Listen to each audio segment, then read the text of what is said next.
ഒരു തരത്തിൽ പറഞ്ഞാൽ ഇതൊരു ആശ്വാസം എന്ന് പറയാം. കാരണം അമേരിക്ക അവിടെ നടത്തിയുള്ള പ്രിപ്പറേഷൻ അനുസരിച്ച് ഈ ടോക്സ് ഫെയിൽ ചെയ്യും നടത്തുന്ന ഒരു അറ്റാക്ക് ആയിരുന്നെങ്കിൽ ഒരു ഓൾ ഔട്ട് അറ്റാക്കോ ആകുമായിരുന്നു.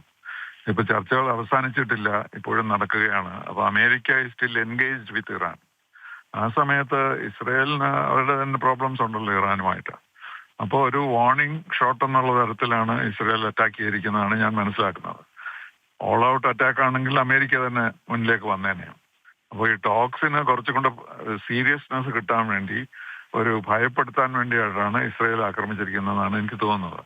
അതുകൊണ്ടുള്ള ഒരു ഗുണം അതൊരു ടിറ്റ് ഫോർ ടാറ്റ് അറ്റാക്ക് ആയിട്ട് തീരുമായിരിക്കും. ഇറാൻ ഏതെങ്കിലും സിറ്റിയിൽ ഇസ്രയേലിൽ ബോംബ് ചെയ്യും, അതോടുകൂടി അത് തീരും. അതേസമയത്ത് അമേരിക്കക്കാരാണ് ചേർന്നതെങ്കിൽ നടക്കുന്ന സാഹചര്യത്തിൽ ഇത്തരത്തിലൊരു ആക്രമണം നടത്തുന്ന ഈ സാഹചര്യം ഒരുപക്ഷെ കൂടുതൽ വഷളാക്കുമെന്ന ഒരു അതുകൂടി നമ്മൾ കാണണ്ടേ? അതെ, പക്ഷെ അമേരിക്കയുടെ ഇൻവോൾവ്മെന്റ് ആയിട്ടില്ലല്ലോ. അവരിപ്പോഴും ചർച്ചകൾ നടത്തുകയല്ലേ. അപ്പൊ അവർക്ക് പറയാം ഇത് ഇസ്രയേൽ ചെയ്തതാണ്, അല്ലെങ്കിൽ ഒരു വാർണിംഗ് ഷോട്ട് ആണെന്ന് പറഞ്ഞിട്ട് ഒഴിയാൻ പറ്റുമല്ലോ.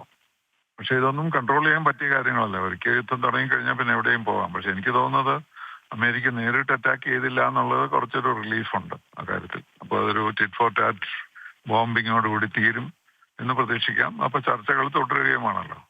അപ്പോൾ കനത്ത ജാഗ്രതാ നിർദ്ദേശം തന്നെ ഇസ്രയേലിൽ നൽകിയിട്ടുണ്ട്.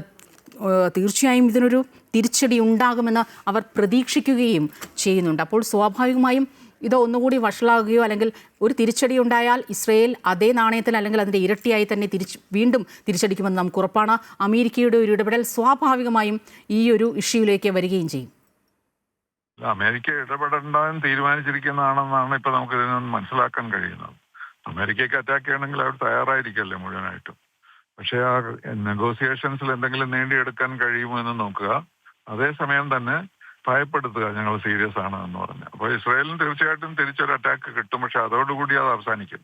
അത് യുദ്ധമായിട്ട് മാറാൻ സാധ്യതയില്ല. അതാണ് ഞാൻ ഇതിനകത്തൊരു ഹോപ്പ്ഫുൾ സൈനായിട്ട് കാണുന്നത്. കാരണം നമ്മളെ സംബന്ധിച്ചിടത്തോളം വളരെ സീരിയസ് ആയിട്ടുള്ള കാര്യമല്ലേ. 4 മില്യൺ ഇന്ത്യൻസ് ഉള്ള ഒരു സ്ഥലത്തേക്കാണ് ഇത് പടർന്നിരിക്കുന്നത്. അതുകൊണ്ട് ഇന്ത്യയെ സംബന്ധിച്ചിടത്തോളം വളരെ സീരിയസ് ആയിട്ട് സിറ്റുവേഷനാണിത്.